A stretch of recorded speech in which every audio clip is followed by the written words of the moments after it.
maid's daughter is denied her first-class seat, but 5 minutes later, the flight is grounded, phones are recording, and the pilot's career ends midair. "I'm sorry, miss, but you don't belong here." Those were the words that started it all. A little girl in a worn pink coat, clutching a one-eyed teddy bear, sitting quietly in seat 1A, first class.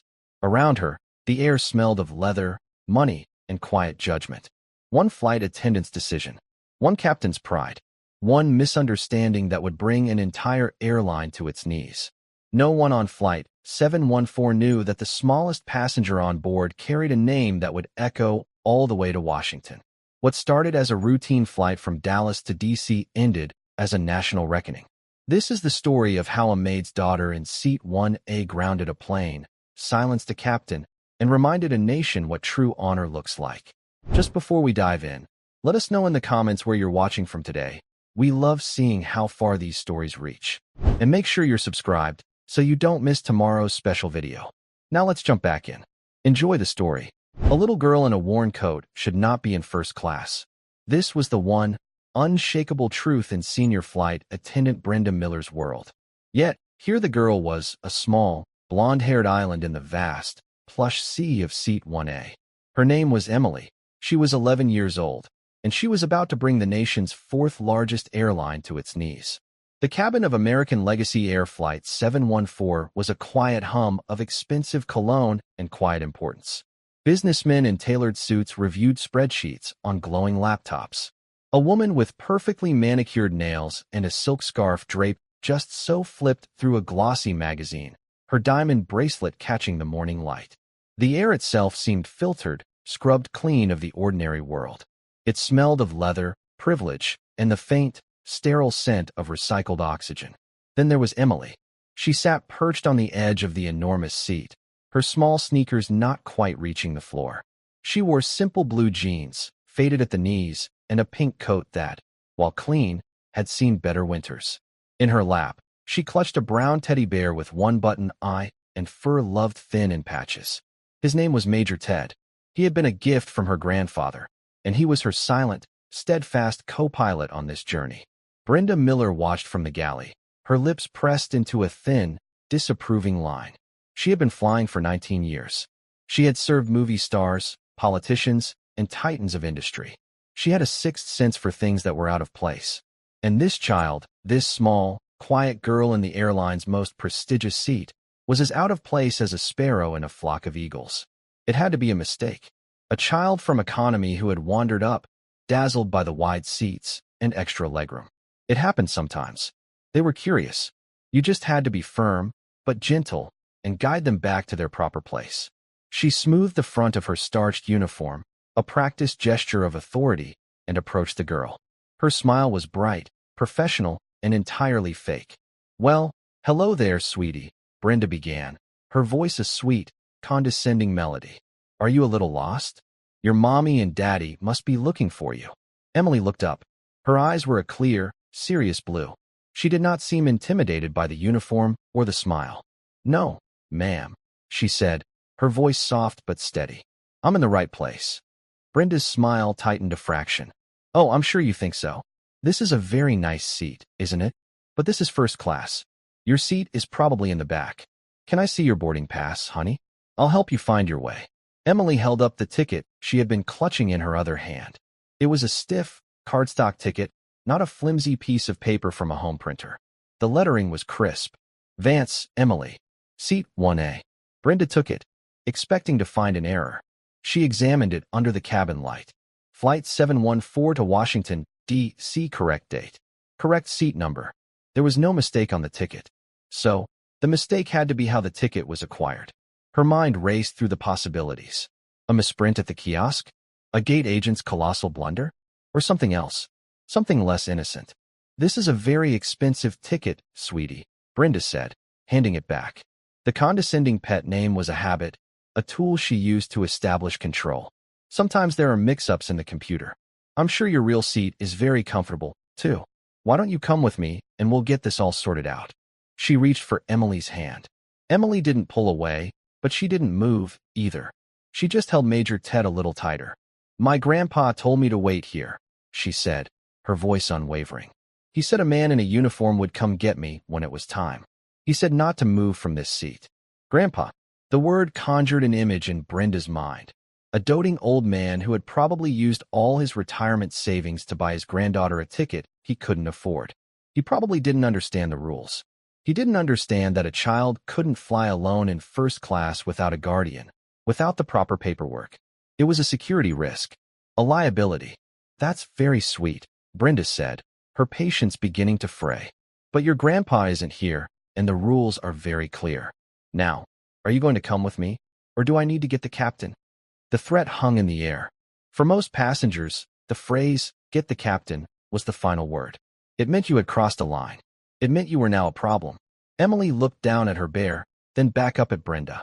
Her blue eyes held no fear, only a quiet resolve that was unnerving in a child so young. The man is supposed to be a soldier, not a pilot. Brenda stared, bewildered. A soldier? What on earth was this child talking about? That's enough, she snapped, her professional mask finally slipping. You are holding up the boarding process. We have a schedule to keep. Now come with me. Right now. From across the aisle, in seat 1B, a man lowered his newspaper. He was in his late 50s, with kind eyes and a well-tailored but unassuming gray suit. His name was Robert Peterson, and he was a mid-level executive at a software company. He had seen the entire exchange. Excuse me, Mr. Peterson said, his voice calm and reasonable. Is there a problem, miss? The little girl has a ticket for that seat. Brenda turned to him, her face a mask of irritation. Sir, this is a crew matter. Please stay out of it. She's not bothering anyone, Mr. Peterson persisted gently. She's just sitting there quietly. Her ticket seems to be in order. Perhaps you could just let her be? Sir, Brenda said, her voice dropping to a low, menacing hiss. This is a matter of airline security and federal regulations. I need you to return to your newspaper. The businessman in 2C, who had been listening with open impatience, chimed in. For goodness sake, just get the kid out of here so we can take off. I have a meeting in D.C. Some of us have important things to do. A murmur of agreement rippled through the first-class cabin. The passengers wanted what they had paid for, a smooth, quiet, and efficient flight. A small girl in a worn coat was a disruption, an anomaly, an inconvenience. Brenda felt the support of the other passengers as a wave of validation. She was right. She was in control. She turned back to Emily, her face set like stone. Last chance, young lady. I'm calling the captain. Emily just hugged Major Ted. Grandpa said to be brave. Furious, Brenda turned on her heel and marched toward the cockpit. This had gone on long enough. Captain Evans would know what to do. He always did. He was a man who appreciated order. He would take one look at the situation and put this child back in her place. The cabin door hissed shut behind her, leaving Emily alone in the silence. Mr. Peterson gave her a small, encouraging smile. Emily offered a tiny, hesitant one in return. She wasn't scared. Not really. Her grandfather had taught her about waiting. He had taught her about following orders. And her orders were clear. Stay in seat 1A. Wait for the soldier. She smoothed the fur on Major Ted's head. The bear had been with her grandfather through 3 tours in dusty, faraway places. He had been a silent witness to things she couldn't imagine. He was a very, very brave bear. And right now, holding him, Emily felt a little of that bravery seep into her. She would wait, just like he said. She had no idea that her simple act of obedience was about to ignite a firestorm that would be seen and felt all the way to the highest office in the land. Captain David Evans considered himself the king of his domain. The cockpit was his castle, and the airplane was his kingdom. He was a pilot with 26 years of experience, a man with a commanding presence and an ego to match. His silver hair was perfectly combed, his uniform was immaculate, and his voice carried the easy, unquestionable weight of absolute authority. When he walked through an airport, people noticed. He liked that. He was in the middle of his pre-flight checklist when the cockpit door swung open. Brenda stood there, her face flushed with anger. Captain, she said, her voice tight. We have a situation in first class. Captain Evans didn't look up from his checklist. What kind of situation? He asked, his tone already laced with impatience. He hated situations. They were messy. They caused delays. It's a passenger. A child. She's in seat 1A and refusing to move, Brenda explained quickly. She has a ticket for the seat, but it's obviously a mistake. She's alone. No guardian on file. She keeps talking about her grandpa and waiting for a soldier. She's holding up boarding, and the other first-class passengers are getting restless. Evans finally looked up, his brow furrowed. A child alone in 1A? That was not just irregular, it was impossible. The system had safeguards to prevent that. Unless, did her parents dump her there and go back to economy? He asked. It was a common, cheap trick. Buy one first-class ticket for the kid, and then try to take turns sitting in the seat. I don't think so, Brenda said. She insists she's supposed to be there. I told her I was getting you. She didn't even flinch. That piqued the captain's interest. Most problem passengers caved at the mention of his name. This was different. Still, a problem was a problem. And the solution to all problems on his aircraft was the same: decisive action. All right, he said, unclipping his harness. I'll handle it. He strode out of the cockpit like a storm cloud moving in. The moment he entered the first-class cabin, the atmosphere changed. The low chatter stopped. All eyes turned to him. His 4 gold stripes gleamed on his epaulets. This was his kingdom, and he was here to restore order. He saw the girl immediately. She was exactly as Brenda had described her: small, blonde, out of place. She looked like a lost doll in the enormous leather chair. His first thought was one of pure annoyance. This was a ridiculous waste of his time. He stopped in the aisle next to her seat. He loomed over her, a formidable figure of authority. He didn't smile. He didn't soften his voice. I'm Captain Evans, he said, his voice calm but hard. My flight attendant tells me you're in the wrong seat. Emily looked up at him. She took in the uniform, the stern face, the shiny gold stripes. He was a man in a uniform, but he wasn't the right one. No, sir, she said politely. This is my seat. My ticket says 1A. I've seen the ticket, Captain Evans said dismissively. There's been a mistake with the computer. Now, this has gone on long enough. You need to go back to your parents. My mother is at work, Emily said simply. She's a maid. She couldn't come with me. The captain's expression hardened. A maid's daughter. It all clicked into place for him. The cheap coat. The defiance. The girl didn't know how to behave in a place like this because she had never been in one. She was fighting to keep the seat because she knew she didn't belong in it. I don't have time for games, young lady, he said, his voice turning colder. Where are your parents? I told you my mom is working. I'm traveling by myself to see my grandpa. He's sick. Mr. Peterson, in seat 1B, cleared his throat. Captain, he said, trying to intervene again. With all due respect, the girl has a valid ticket. She's a paying passenger, same as the rest of us. What is the actual problem with her sitting here? Captain Evans shot him a withering glare. The actual problem, sir, is that this child is an unaccompanied minor in a premium cabin without the proper authorization, which is a violation of company policy. The actual problem is that she is delaying the departure of a multi-million-dollar aircraft and inconveniencing 138 other passengers. The actual problem is that I am the captain of this aircraft and my crew's instructions will be followed. Is that clear enough for you? Mr. Peterson recoiled as if struck. He leaned back in his seat, silenced. The captain had made his point. There would be no more debate. He turned his attention back to Emily. His face was inches from hers. Now, for the last time, are you going to walk back to the main cabin, or am I going to have you removed from my airplane? Emily's lower lip trembled, just for a second. He was trying to scare her. She knew it. But her grandfather's words echoed in her mind. There will be people, Emmy, who judge you by where you come from. They'll see your mother's hard work on your hands and think it means you are less than them. You are not less than them. You are a Vance. And a Vance is never, ever afraid to stand their ground when they are in the right. She lifted her small chin. I'm waiting for the soldier, she whispered. It was all she had left. The captain's face turned red. He had given her a chance. He had been firm. He had been reasonable, in his own mind. And she was still defying him. This small, stubborn child was making a fool of him in front of his crew and his first-class passengers. Brenda, he barked, not taking his eyes off Emily. Call the gate. Tell them we have a non-compliant passenger. Have airport security meet us at the jet bridge. We're removing her. A gasp went through the cabin. Airport security? For a little girl?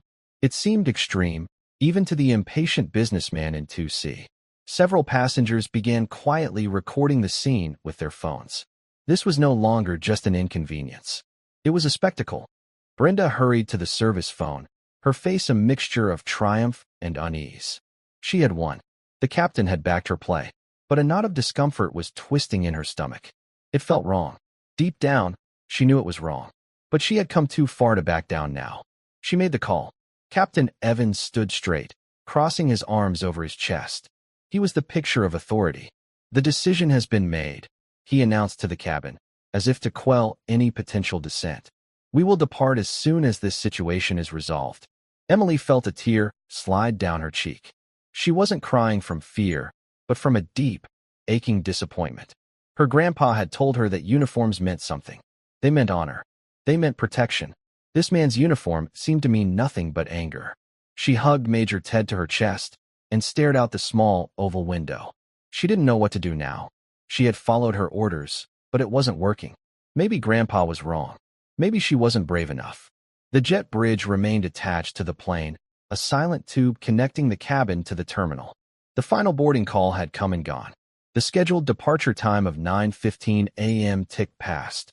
It was now 9:22 a.m. The engines were silent. Flight 714 was officially delayed. Inside, the tension was thick enough to taste. Captain Evans stood firm in the aisle, a statue of impatience. Brenda hovered near the front, avoiding eye contact with the passengers. Mr. Peterson stared blankly at his newspaper, unable to read, his mind replaying the captain's harsh words. The other passengers murmured amongst themselves, their annoyance curdling into a strange mix of discomfort and morbid curiosity. Every few seconds, another phone would be raised, its small black lens pointed toward seat 1A. Emily had stopped crying. She was now in a state of quiet resolve. She had done all she could do. She whispered into Major Ted's ear, telling him about the mean pilot and the angry flight attendant. The bear, as always, was a very good listener. A new figure appeared at the open cabin door. It was the gate agent, a harried-looking woman named Sarah, her face pale and stressed. She held a phone to her ear, a look of utter bewilderment on her face. She wasn't followed by airport security. She was alone. "Captain Evans?" Sarah called out, her voice trembling slightly. "What is it, Sarah?" the captain snapped. "Where's security? I told you to get them here 5 minutes ago." "Sir, I have a call for you," Sarah stammered. "It's from the airline's operations center. They said it's a code black priority. I've never even heard of that. They insisted on speaking with you directly." Immediately, Captain Evans frowned. Code black. That wasn't in any of the company manuals he knew. It sounded serious. It also sounded like an excuse. "Security, Sarah. That was the instruction, not a phone call." "Sir, please," Sarah begged, her eyes wide with panic. "The man on the phone. He said if you didn't take this call right now, you wouldn't have a plane to fly. He said to tell you it's a Pentagon matter." The word Pentagon landed in the cabin like a physical blow. The whispering stopped. The phones were lowered. The Pentagon? What could the Department of Defense possibly want with a commercial flight to D.C.? Captain Evans felt the first prickle of unease. This was a strange and unwelcome complication. He was a commercial pilot. He dealt with weather patterns and passenger manifests, not military matters. "Fine," he said, striding toward the gate agent. He snatched the phone from her hand. "This is Captain Evans." "Who is this?" His arrogant, commanding tone was met with a voice that was the exact opposite. It was quiet. It was cold. It was absolutely devoid of emotion. It was the sound of pure, undiluted power. "Captain Evans," the voice on the other end said, and the connection was so clear it felt like the man was standing next to him. "This is General Mark O'Malley, United States Air Force, North American Aerospace Defense Command. Am I to understand that you are currently holding American Legacy Air Flight 714 on the ground at Gate C-34? The captain's blood ran cold. NORAD, a four-star general? He had been expecting a desk jockey from the operations center, not one of the most powerful military men in the country. Yes, General. Evans stammered, his posture deflating slightly. "We've had a minor security issue with a passenger. We're in the process of resolving it." "Describe the passenger, Captain," the general's voice commanded. "It's an unaccompanied minor. A young girl. She's in a first-class seat without the proper authorization and is refusing to cooperate with the crew." There was a moment of silence on the line. It stretched for 3 seconds, then 4, then 5. It was the loudest silence Captain Evans had ever heard. "Captain," the general said, and the temperature in his voice dropped another 20 degrees. Are you describing a little girl with blonde hair, approximately 11 years of age, holding a one-eyed teddy bear? Captain Evans felt his throat tighten. His eyes darted toward Emily, who was watching him with her wide, serious eyes. Yes, General. That's her. How did you know that? Because, Captain, the General said, his voice now a blade of ice. That little girl is Emily Vance. Her grandfather is General Michael Vance. You may have heard of him. He is a recipient of the Medal of Honor, the Distinguished Service Cross, and 3 Purple Hearts. He is a living legend and a national hero who is currently in the final stages of a terminal illness at Walter Reed Medical Center. The name Michael Vance hit the cabin like a shockwave. Even those who didn't follow military affairs knew that name. The ghost of Kandahar. The man who had held off an enemy battalion single-handedly for 3 days. He was a titan, a figure of American myth. The President of the United States, General O'Malley continued, his voice dangerously soft, signed a special commendation this morning to ensure that General Vance's granddaughter could be brought to his bedside with the utmost speed, comfort, and care. That ticket she holds was not purchased. It was requisitioned, Captain, by us, the Department of Defense. Captain Evans felt the phone shaking in his hand. His entire body had gone numb. He looked at Emily, truly looked at her for the first time. He saw not a maid's daughter in a cheap coat, but the granddaughter of a hero. He saw a little girl on the most important journey of her life, and he had tried to have her thrown off the plane. Her authorization, the general's voice cut through his panic, is a Level 5 national security priority transport order. It supersedes any and all airline policies.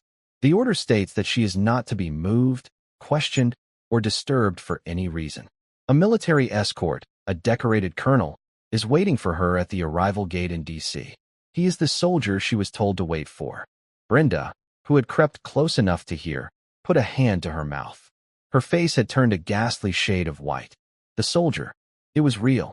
Captain Evans, the general said, and now there was no coldness left, only a quiet, simmering rage. You have not had a minor security issue. You have interfered with a priority military operation. You have willfully harassed the family of a national hero. And you have done so in a manner that, according to the multiple video streams I am now watching, is a disgrace to your uniform and your company. Video streams. The captain's eyes shot around the cabin. He saw them, then. The phones. All still pointed at him, recording his downfall. General, I didn't know, he whispered. It was a pathetic defense, and he knew it. You didn't know because you didn't ask, Captain, the general retorted. You saw a child who you decided did not belong, and you made an assumption. Your assumption has caused distress to a grieving child and has delayed a matter of national importance. Now, I'm going to give you one final order. Are you listening closely? Yes, sir, Evans breathed. You will return to your cockpit. You will not speak another word to that child or to any passenger on this plane. You will await further instructions. If you deviate from this order in any way, I will personally see to it that you are not only fired, but that you are placed on the federal no-fly list so permanently that you will not be able to board a crop duster in a cornfield. Am I understood? Understood, General, the captain said, his voice a broken rasp. The line went dead. Captain Evans stood frozen for a long moment, the silent phone pressed to his ear. The silence in the cabin was absolute. 138 pairs of eyes were fixed on him, their expressions a mixture of shock, pity, and contempt. He had been the king of his kingdom. Now he was just a man who had been publicly, thoroughly, and devastatingly humiliated. He lowered the phone and handed it back to the gate agent without a word. He didn't look at Brenda. He didn't look at the passengers. He turned and walked back to the cockpit, his shoulders slumped. The swagger was gone. The authority was gone. All that was left was a man who had made the biggest mistake of his life. The cockpit door closed, but this time, it felt less like a gateway to a castle and more like the heavy door of a tomb. The departure of Captain Evans had left a void that was quickly filled by a swirling mix of emotions. The passengers who had been recording the incident now looked down at their phones, not with the smug satisfaction of having captured a viral moment, but with a dawning sense of gravity. They had not just filmed an argument. They had witnessed a man's career implode in real time. They had been participants, however passive, in a story far larger and more important than a simple flight delay. Brenda Miller stood frozen by the galley, her world tilting on its axis. Every rule she had lived by, every assumption she had made, had been wrong. The child in the worn coat wasn't a problem to be managed. She was a person of immense importance, a protected ward of the state on a sacred mission. The uniform Brenda wore, which had always felt like a suit of armor, now felt like a costume for a fool. Her authority, which she had wielded with such righteous confidence, had been exposed as a hollow, petty thing. Her eyes met Mr. Peterson's from across the aisle. His gentle, kind face held no "I told you so," no trace of victory. There was only a profound sadness, a shared sense of shame for what they had all just witnessed and what they had all, in their own way, allowed to happen. He gave a slight, almost imperceptible shake of his head, a gesture that said, "What have we become?" The impatient businessman in 2C stared out his window, his face a deep, uncomfortable red. He had called her the kid. He had demanded she be removed so his important meeting wouldn't be delayed. He now felt a hot flush of humiliation that had nothing to do with the captain and everything to do with himself. His meeting about third-quarter profit margins suddenly seemed grotesquely insignificant compared to a Medal of Honor recipient's final hours with his granddaughter. But the focus of all this silent, churning regret was Emily. She had heard the words on the phone. National hero, Medal of Honor, President of the United States. They were big, important words, but they felt distant, like something from a history book. To her, General Michael Vance was not a legend. He was just Grandpa. He was the one who taught her how to tie her shoes, who made pancakes in the shape of dinosaurs, and who told her stories about brave soldiers and even braver bears. She hadn't wanted to cause all this trouble. She had just wanted to follow his instructions. She looked at the faces staring at her. Before, their looks had been cold, annoyed, dismissive. Now, they were different. They were full of a strange, heavy awe. They looked at her as if she were a different person, but she wasn't. She was still just Emily Vance, a maid's daughter, on her way to see her grandpa. Slowly, almost timidly, Brenda approached seat 1A. She knelt down, a difficult and humbling gesture in her tight uniform skirt. She was now at eye level with the little girl she had so thoroughly misjudged. "Emily," she began, her voice barely a whisper. The condescending sweetie and honey were gone, replaced by a raw, genuine respect. "I am so sorry. I was wrong. What I did, what I said to you, there is no excuse. I was wrong." Tears welled in Brenda's eyes. They were not tears of self-pity, but of deep, gut-wrenching shame. In that moment, she wasn't a senior flight attendant. She was just a woman who had been cruel to a child, and the knowledge of it was crushing her. Emily looked at the crying woman.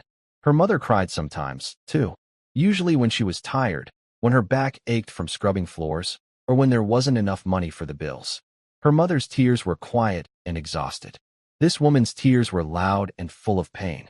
Emily did what her mother always told her to do when someone was sad. She offered a bit of comfort. She reached out her small hand and patted Brenda's arm. "It's okay," she said softly. "Grandpa says making a mistake doesn't make you a bad person. It's what you do next that counts." The simple, profound wisdom of the child's words broke through Brenda's composure completely. She let out a small sob. The forgiveness was more painful than the condemnation would have been, because she knew she didn't deserve it. From the back of the first-class cabin, a new voice spoke, quiet but clear. "Could the little girl have a glass of water, please? And maybe a warm blanket?" The voice belonged to the woman with the diamond bracelet. Her face, which had previously held a look of bored indifference, was now etched with compassion. The request was a small gesture, but it was a signal. The ice was breaking. Brenda nodded, wiping her eyes. "Of course. Right away." She hurried to the galley, grateful for a task, a way to be useful. She returned not only with a bottle of the finest spring water and a plush first-class blanket, but also a small bowl of warm nuts and a can of apple juice. She placed them carefully on the tray table in front of Emily. "Is there anything else I can get for you, Emily?" Brenda asked, her voice thick with emotion. "Anything at all?" Emily shook her head. "No, thank you, ma'am." She wrapped the soft blanket around her shoulders and took a small sip of the apple juice. It felt good. The atmosphere in the cabin had undergone a seismic shift. The silent tension had been replaced by a quiet, shared sense of purpose. It was no longer about getting to DC on time.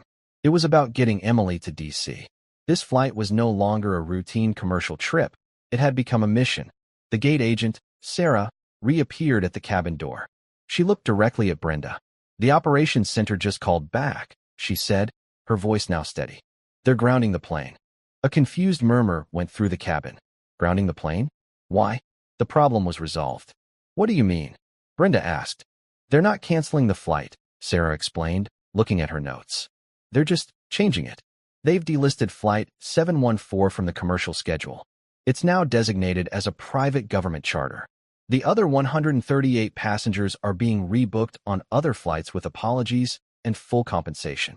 The passengers looked at each other in disbelief. The entire plane was being requisitioned? For one little girl? Sarah continued. "And they're sending a new flight crew. A new pilot and co-pilot are on their way from the operations center now. They said to tell you, Brenda, that you have a choice. You can deplane, and a new first-class attendant will take your place. Or, if you wish, you may continue on this flight to DC as Emily Vance's personal attendant." She paused. "The choice is entirely yours." Everyone understood the unspoken meaning. This was a test, or perhaps a chance for redemption. Brenda looked at Emily, who was now carefully arranging the warm blanket over Major Ted.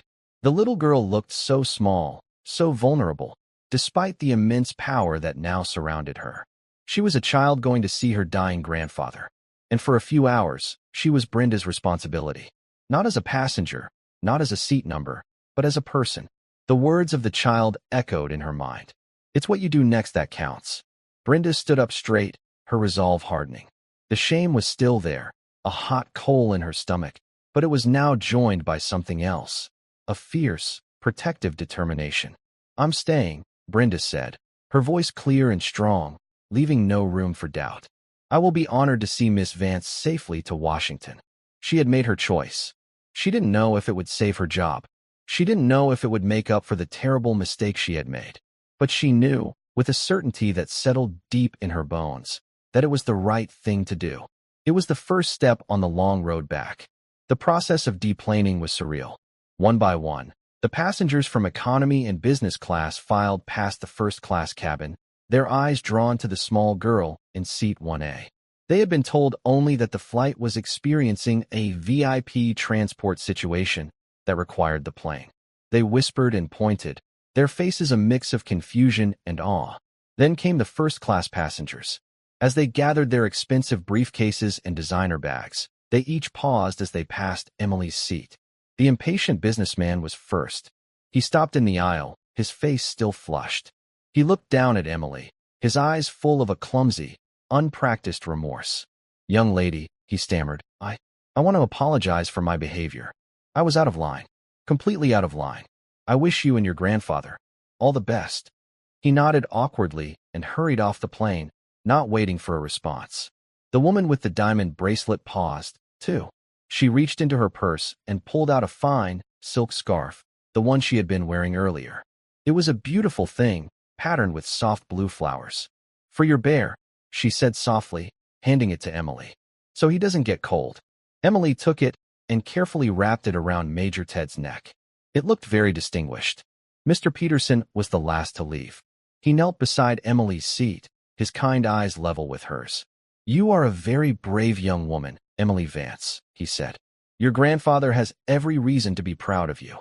Don't let anyone ever make you feel like you don't belong."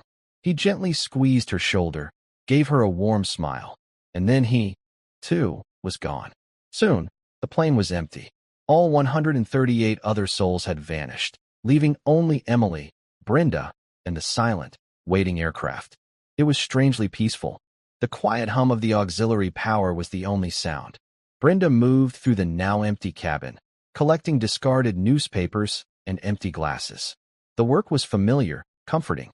It gave her hands something to do while her mind tried to process the morning's cataclysmic events.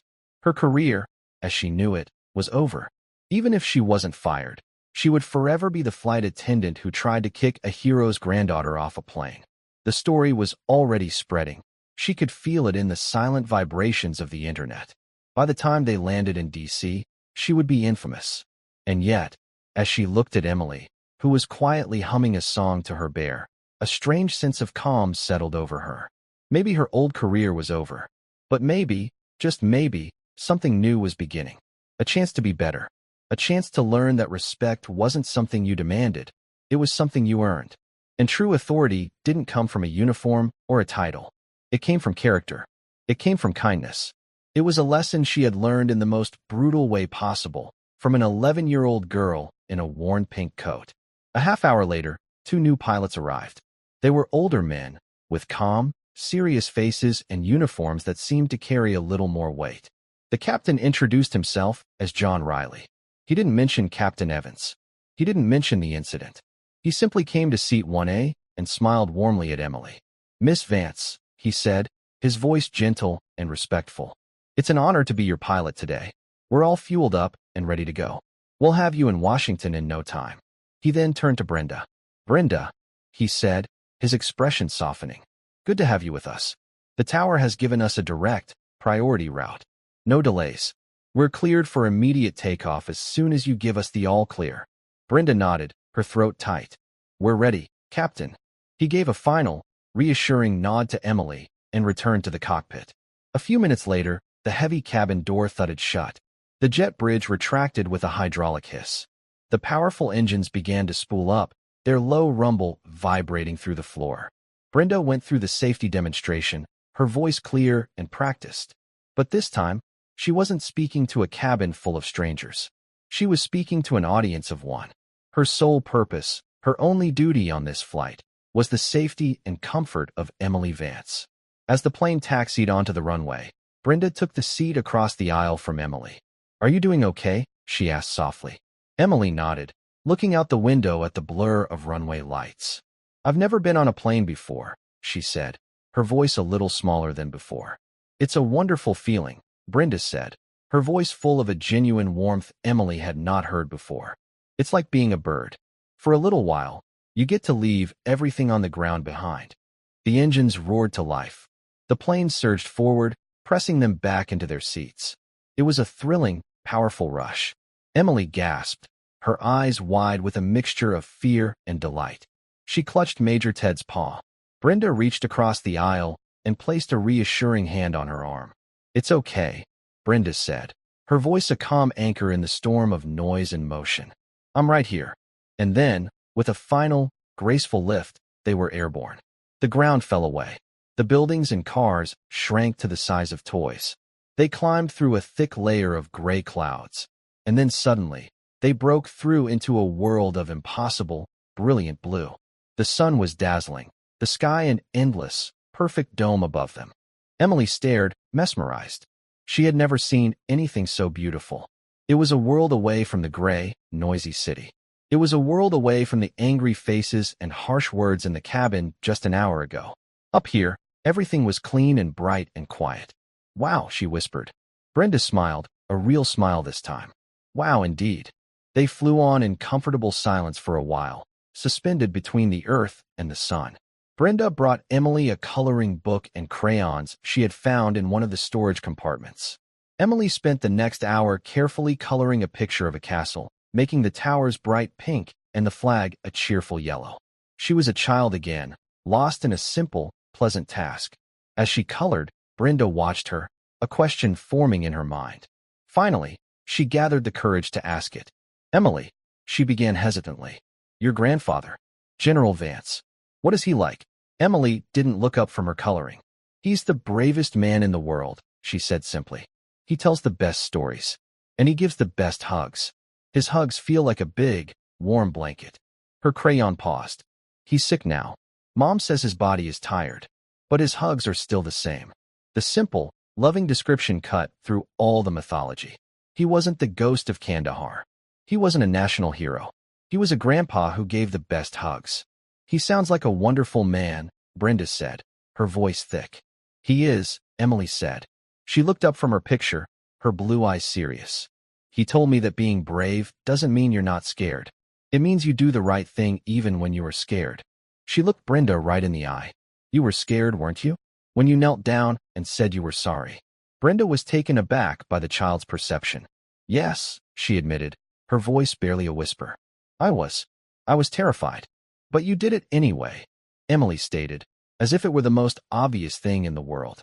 Grandpa would say that was very brave. Brenda felt the tears welling up again. But this time, they were different. They weren't tears of shame.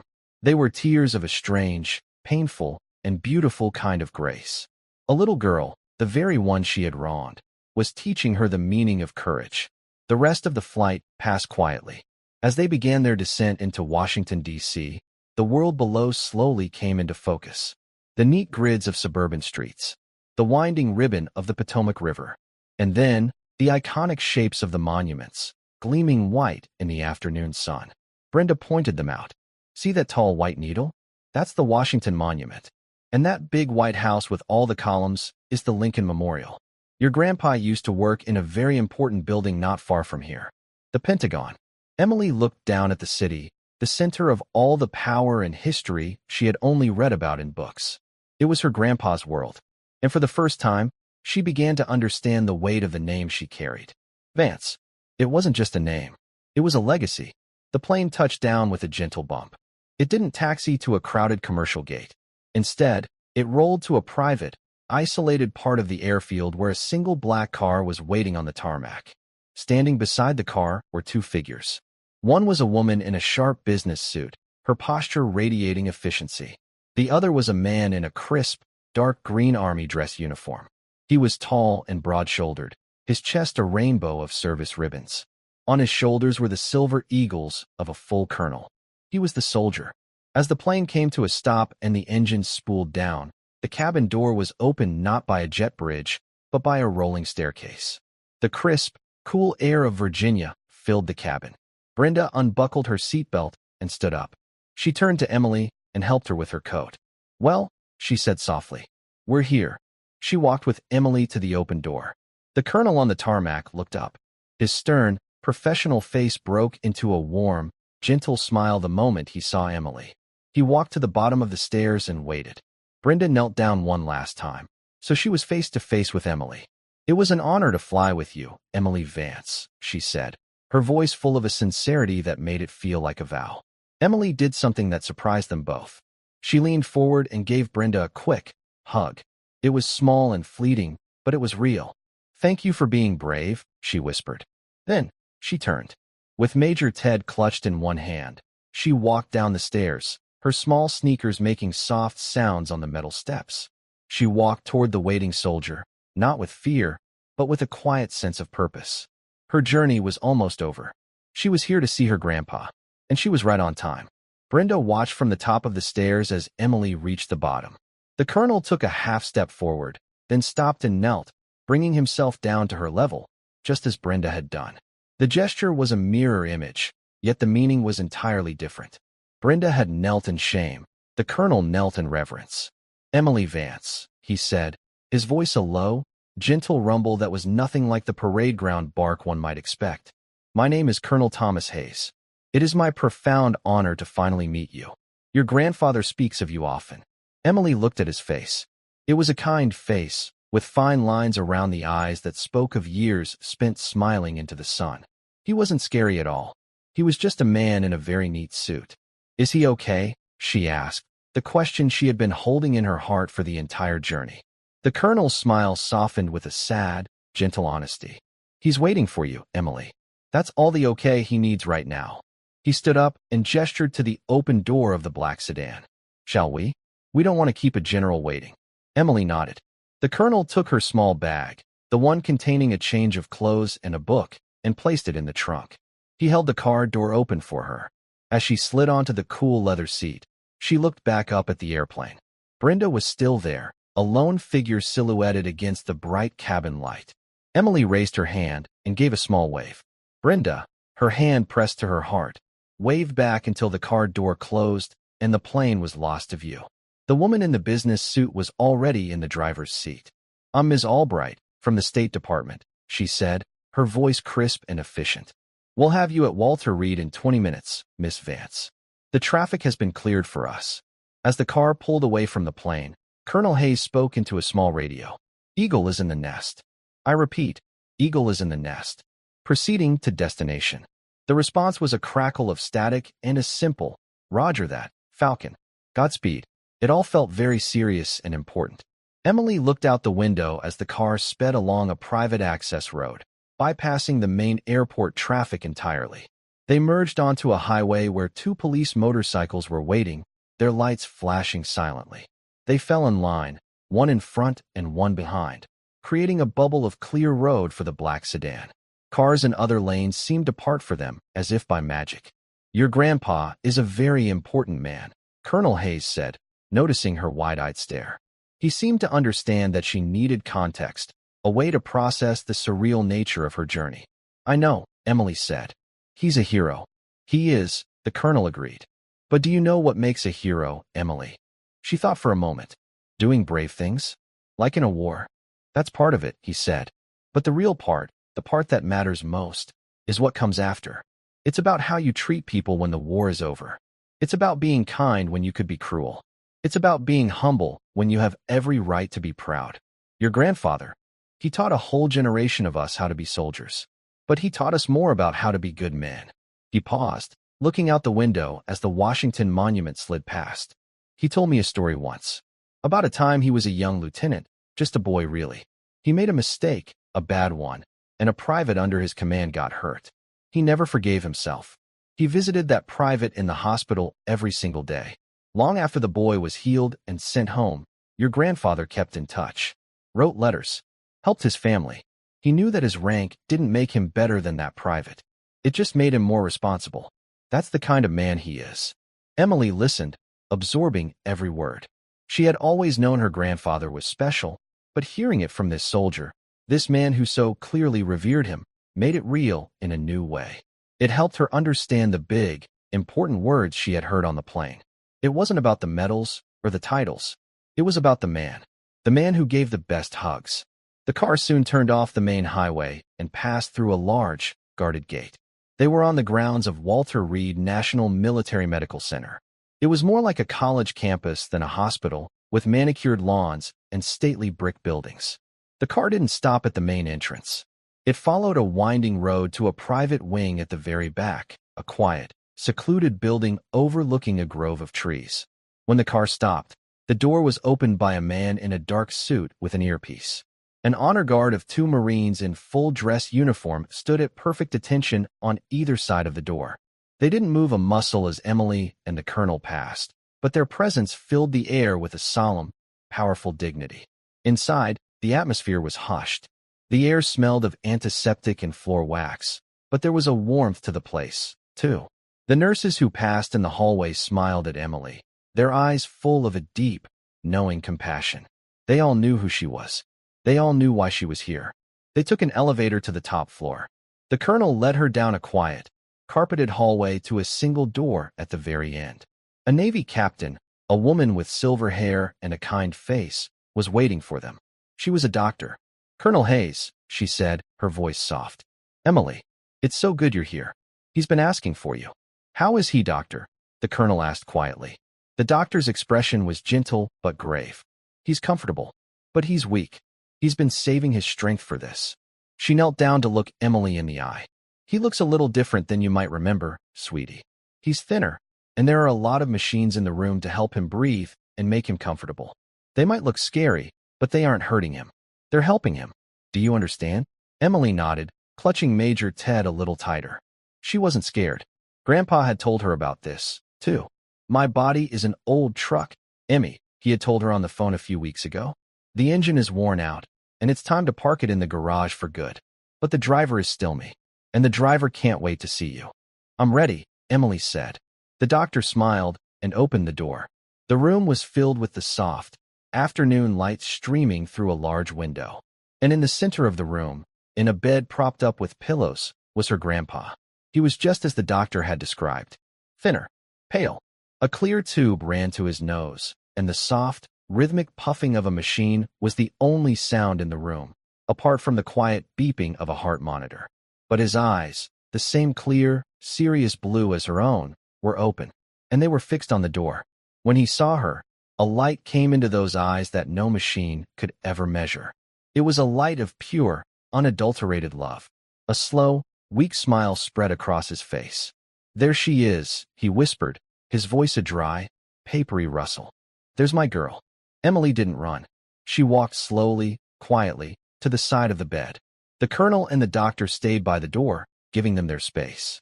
She looked at her grandpa, at the frail man in the bed who was also the strongest man she had ever known. She saw the lines of pain on his face, but she also saw the immense, unyielding strength in his gaze. "Hi, Grandpa," she whispered, her voice choked with emotion. "Hi, Emmylou," he rasped, using his favorite pet name for her. He tried to lift his hand, but he didn't have the strength. You brought the Major. Good. Always need a co-pilot." Emily placed Major Ted on the bed beside his hand. Then, carefully, she leaned over and gave him a hug. It wasn't one of his big, warm blanket hugs. She had to be gentle, mindful of the tubes and wires. But as she laid her head on his chest, she could feel the faint, steady thump of his heart. It was the best hug in the entire world. "I missed you, Grandpa," she said into his hospital gown. "Missed you more," he breathed. "Tell me about your trip. Any trouble?" Emily sat up, a small, sad smile on her face. "A little," she said. "There was a mean pilot. He didn't think I belonged in my seat." General Vance's eyes, which had been soft with love, flashed with a spark of the old fire. "He was mistaken," he said, the words coming with effort. "You always belong. Emily, don't ever let anyone tell you you don't." He closed his eyes for a moment, gathering his strength. The world is full of small people in big uniforms. Don't ever be one of them. He opened his eyes again, his gaze locking with hers. "You are a Vance. That's all. The authorization you will ever need." He had heard. Somehow, he knew everything that had happened. The Pentagon grapevine was faster than any news channel. And in his final hours, he was still teaching her, still giving her the strength she would need for the years to come. Meanwhile, a different kind of storm was breaking. The videos from Flight 714 had hit the internet like a detonation. Uploaded by a dozen different passengers, the clips showed everything. Brenda's condescending tone, Captain Evans's arrogant fury, Emily's quiet, tear-streaked defiance. The story was irresistible, a perfect storm of outrage and human interest. Maid's daughter kicked out of first class. Pilot says she doesn't belong, screamed one headline. Airline humiliates 11-year-old girl. Delays flight over ticket dispute, read another. By the time Emily's plane had landed at Washington Dulles, the story was the #1 trending topic on every social media platform. The airline, American Legacy Air, was engulfed in a public relations inferno. Their stock price was beginning to tremble. Their corporate headquarters in Dallas was in full-blown panic mode. Richard Sterling, the CEO of American Legacy Air, was in a board meeting discussing quarterly fuel cost hedging strategies when his assistant burst in, a tablet in her hand, her face ashen. She didn't say a word, just placed the tablet in front of him. Sterling, a man known for his icy composure, watched the video of Captain Evans looming over the small girl. He heard him say, "I am going to have you removed from my airplane." He felt a cold dread creep up his spine. He was a businessman. He understood liability. He understood brand damage. But as he watched the little girl's chin tremble and then firm up with resolve, he felt something else, too. A deep, personal shame. "Give me the flight number," he said, his voice dangerously quiet. "Give me the names of the crew. Get me the passenger manifest. And get me the head of the FAA on the phone. Now." The boardroom was cleared. For the next hour, Sterling and his crisis team worked the phones. The story they pieced together was far worse than a simple case of a crew member having a bad day. When the call came through from the Department of Defense, explaining exactly who Emily Vance was, the cold dread in Sterling's stomach turned to ice. He had once met General Michael Vance at a White House dinner. The man had a handshake like granite and an aura of quiet, unshakable integrity. Sterling, a man who commanded a corporate empire, had felt like a schoolboy in his presence. And his airline, his employee, had harassed that man's grieving granddaughter on her way to his deathbed. The consequences were swift and brutal. Captain David Evans was not in the cockpit of another plane. He was in a small, windowless office at the airline's operations center, being debriefed by two grim-faced men from corporate security and a lawyer from the FAA. By the time General O'Malley's official report was faxed over, his fate was sealed. He was fired before Emily had even reached the hospital. His pilot's license was suspended pending a federal investigation.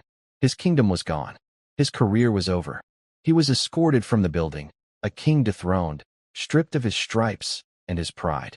For Brenda Miller, the future was less certain. Her name was all over the initial reports, her face visible in the videos, her words repeated and condemned. The court of public opinion had already convicted her.